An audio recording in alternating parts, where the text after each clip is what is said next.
NFL Week 9 is almost here, and in this video, I have 5 plays for NFL Sunday that are going to help us all make some money. Include some first quarter props, which we've been dominating this season, a mini ladder on a wide receiver, and so much more. If you are new, my name is Austin from Calling Our Shot. Thank you for tuning in. As always, do me a favor, go down below, drop a like, and hit that subscribe button if you are new. Usually I begin with a recap of how we did. Thursday, we lost a half unit. It is what it is. We're up 24 units on the season. Tua could not get us a pass touchdown. A tough break there. But as you guys hopefully know, this is my third and final video for NFL Sunday. If you missed the previous one, I strongly encourage you to go check out this version. This video we posted Saturday morning. That includes my 2-unit prop of the weekend, my touchdown parlay, and so much more. You can go tap into that, as well as if you're interested in just some game picks, spreads, totals, you name it. We go through every single game in this video. I will link them both at the end of this one. My last shameless promo before we dive into things is obviously we do have a Dub Club VIP service. If you're interested, this week's VIP plays include 2 1-unit props and a long shot parlay. Again, here are all the perks. You can join 50% off, so it's only $7.50, less than $10. Get on in there, get those VIP props, some parlays, research tools, all of that. Get on in there. But let's dive into things. I'll begin with a Q1 prop.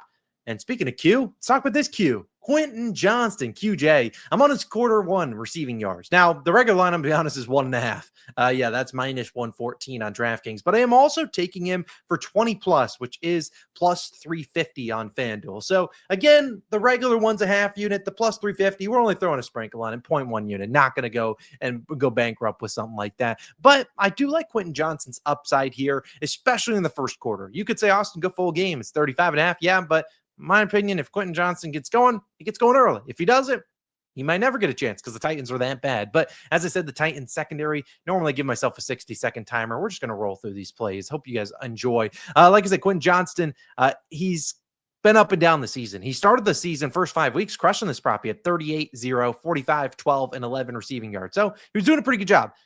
Then he's kind of fallen off a cliff. He got a little bit injured there, had 0 receiving yards in the first quarter in back-to-back games. In fact, last week, goose egg. He had 0 receiving yards in their last game on Thursday Night Football. He was still running a ton of routes, didn't even get a single target. Now he will face a Titan secondary since week 4, the second highest deep completion rate and deep passer rating. So again, deep plays, you're having good success. And what does QJ do? He runs a ton of deep routes. Given that he had no single target last week, I think they at least manufacture an early touch for him. Maybe it only goes for a few yards and get us that over in first quarter yards at 1.5, which is just a ridiculous line. But I think there's upside for him maybe to go deep and get a 20+ yard catch. They run a lot of crossing routes for him. Sometimes he's coming across the formation as well. I love this play. I don't need to talk about it. It's a Q1 prop. It's either going to hit in the first quarter or it's not. Simple as that. We've been really good on these ones, projecting which guys we think get involved early. I think he's one of those. My second play is going to really trigger some of you all, and that triggers myself. And let's talk, just get it out of the way. Jameson Williams. Yes, I'm on his first quarter prop as well for 5+, 15+, and 20+. Now, the 5+ is his regular line at plus 100. The 15 is plus 200, and the 20+ is plus 280. Again, you can see the risk and odds down below at the bottom right. I love Jameson Williams on Sunday. Now, I understand he left us with a sour taste in our mouth. Pause. As he went out and had a big goose egg the last time he went out there because, well, he was in the ladder challenge. He had 0 yards. I mean, Jared Goff missed him a couple times, but again, 0 to his name in the box score. And so they had their bye week, so it kind of went under the radar. And then over the last few days, especially this week, it's really been in the press a lot where J-Mo's been talking to the press and been like, I'm not too worried about not getting the ball, this and that. J-Mo's lying. He knows he wants the football, but he can't come out when the team's winning games and be like, I want the football. That's not what he's going to do. And so we've seen him talk to the offensive coordinator, even the offensive coordinator. Coaches have talked about wanting to get Jameson Williams the ball and get him more involved. And what better way to do it than to script some plays up early in the first quarter and get him this line? Get him at least 5+. I think his upside for 15 or 20. He's been running in a lot of deep routes. He's not really getting targeted on any of them. The Vikings run a lot of man coverage. I think J-Mo will have plenty of opportunities here. If you look at him over the last few weeks, he hasn't necessarily missed this line too often. And in his 4 career games versus Minnesota, in the first quarter, he's at 41, 23, 0, and then 17 yards. So again, this has been a decent matchup for him. We saw back in week 6, JMO also put up a stinker. He had 9 receiving yards. In fact, all came in the first quarter. 9 receiving yards the full game. And what happened the next game? They said, well, we need to get you involved early. You're a big part of this offense. He had 22 yards. I think that was against the Chiefs. So again, I like Jameson Williams. I know he triggers us all, but I like his Q1 yards. And wouldn't it be just on brand if after he couldn't get us 15 in our ladder challenge for day 10, he gets easily 15 in the first half. Might be first play of game. We'll ride with JMO. I do have an under. I do want to say at the end of the video, I will have a chalkboard, an Underdog entry. If you are new to Underdog, reminder to use code COS. You can play $5. You get $100 in bonus funds. Yeah, here are all the states Underdog's in. We'll have an Underdog slip at the end that includes some props that maybe didn't make my official card, but are some that I really do like. So again, you can tap into that. Also, my last note out there for you all is that we, like I said, we do have some VIP plays if you want to join. Dub Clubs down below. Third play, it's going to be an under. You guys like unders? You won't like this one. CJ Stroud under 10.5 yards for his longest rush. Yes, we're going to be sweating this out all game.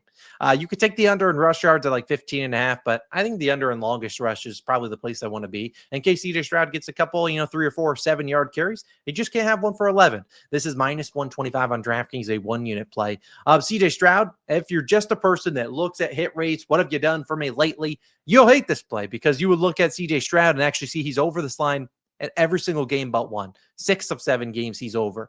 And I get you could be like, Austin, why are we trying to get sharp? Just keep hammering the over. And the NFL ain't that easy. And this is a tougher matchup for him than he will see all season long. He'll face the Broncos. Now, they are down Pat Surtain, so maybe his wide receivers get open a little bit more. But they're still an elite secondary and especially an elite defensive line. And the Broncos have yet, and I'm saying this, knocking on wood, they have yet to allow a a QB to have a longer than 10-yard rush, 10 or more.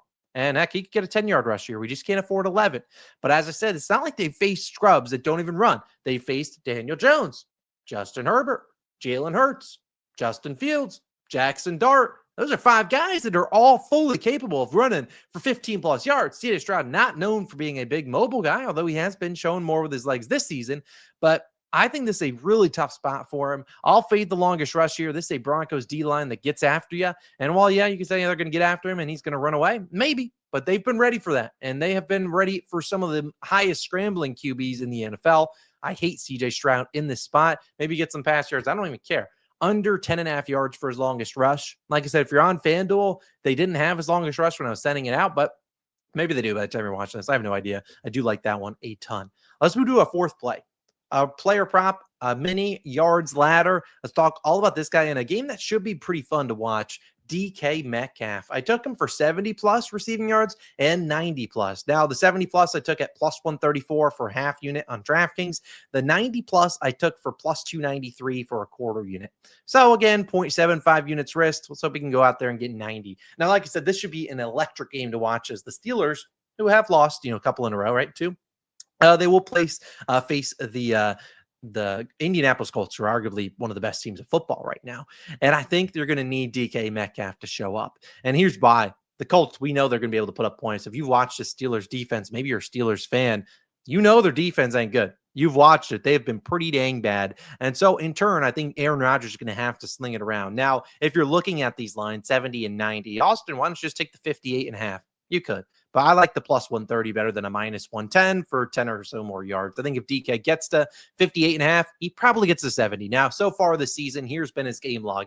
83 in week 1, 20, 32, 126, 95, 50, and 55. So he is under in 2 straight games, regardless of what line you take. But if you look at the 70-plus over in 3 of 7, 90-plus in 2 of 7. Now, if you look at DK Metcalf's competition for targets, it's really not a lot. Calvin Austin, Roman Wilson, not really a lot of wide receivers taking targets away from him. And the tight ends are really the only ones, and maybe some running backs. But again, you look at this matchup against the Colts, I believe this is one where they will target the wide receivers. And especially when you look at the matchups Metcalf has had to deal with. He was shadowed in week 1 by Sauce Gardner. Still a decent game. He faced the Seahawks, who had pretty good cornerbacks healthy then. Patriots, Vikings, Browns, even the Bengals and the Packers. You might say Bengals are really bad. He got shadowed by DJ Turner, who's a very good second corner. So again, this is a Colts defense banged up in the secondary, and they don't really have a shutdown guy. Whereas I feel like Rodgers has been seeing the shutdown corner on Metcalf and going away from him. I don't see that's the case here, and that's why we've seen opposing wide receivers dominate the Colts. They're 28th defensively versus outside perimeter wide receivers, which is obviously where Metcalf does his damage. And the Colts are allowing 170 yards per game to wide receivers, the fourth most in football. The team that allows the most is the Steelers, for what it's worth. 6 wide receivers have had 70 or more yards against the Colts. 3 of those guys hit 90 plus. The 2 of them that missed had 88 and 89 yards, which would be a tough break if he ended with 88 or 89, but it is what it is. And you look at the guys that are torching them. Troy Franklin. We had Puka Nacua. He's good. Tutu Atwell, 1 catch for 88 yards. Zay Jones, Keenan Allen, Shamari Dike. They haven't really faced a lot of elite wide receiving groups. I mean, sure, you could argue the Chargers and maybe the Rams, but like the other ones haven't been that great, especially like the Cardinals with Jacoby Brissett under center. Marvin Harrison Jr. had a good start, but then he got banged up. The Colts are going to have to score, or the Pittsburgh is going to have to score here. And I think if they're going to score, DK Metcalf has a good game. I love his overs. I actually don't mind his touchdown either, but I'd rather take just the yards, 70 and 90 plus, 8+ matchup for him. He's going to have to show up. Rodgers is going to need him, and I think he has a good game. He has had a ton of volume lately. I think this could be the week you see him go nuclear. Love his yards. You can ladder those up.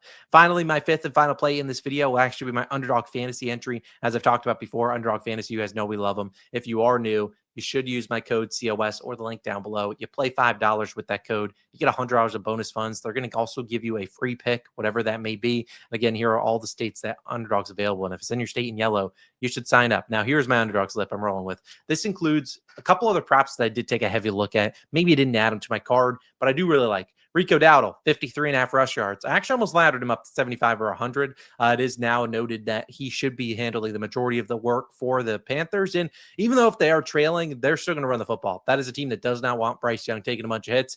Good luck with the Packers at the helm. And I get it. They're a negative game script probably, but again, they will continue to run it. And the Packers rush defense hasn't really been as good. The only reason I didn't officially add Rico to the card and laddered him up is because his offensive line's a little bit banged up, but I still think he can find a way to get to 55. DJ Moore and Rome Odunze. Now, Rome Odunze, I'm fading his receptions line. DJ Moore, I'm backing. As I talked about with DK Metcalf, the Bengals are not good defensively, but they have one shining piece. It's DJ Turner II, who is a very good cornerback, and he normally shadows the opposing team's number 1. That would be Rome Odunze. Rome Odunze has not been very consistent. We know from the ladder, he gets 30 yards and dips. I like fading him. I think DJ Moore on the opposite side should have a good game. No Luther Burden, no DeAndre Swift. DJ Moore could find ways. Maybe he might get some rushing attempts, but I do think he gets maybe some short throws and stuff. I think he can pile up the yards and receptions as well. And then Rashee Rice for the last 73.5 receiving yards. This is a Chiefs offense that loves to throw, facing a Bills secondary that's been struggling, and Rice looks to be fully ready to go, and they're not going to hold back anything against the Buffalo Bills. So 7.08 extra money. I like our chances there. That is what I'm rolling with. But again, those are my favorite plays. As I said at the top of the show, 2 other NFL videos. I'll link them over here on the screen. 2 unit props in the top one, touchdown parlay. The bottom one is our game picks video. And then over here, we will have our ladder challenge, which should be posted Saturday evening, maybe around when this video is dropping. I'll figure that out. Be posted later in life. We're cashing. We had to have survived the final boss of that Lamar Jackson deal down. You can't make it up. But either way, let's have a great Sunday. Let's keep making you guys some money. And I'll see you guys back again in the next one. Hope to see you in these other videos if you haven't tapped into them yet. See you in the next one. Peace. See you later. What are you waiting for? What are you waiting for? Get out of here. Peace.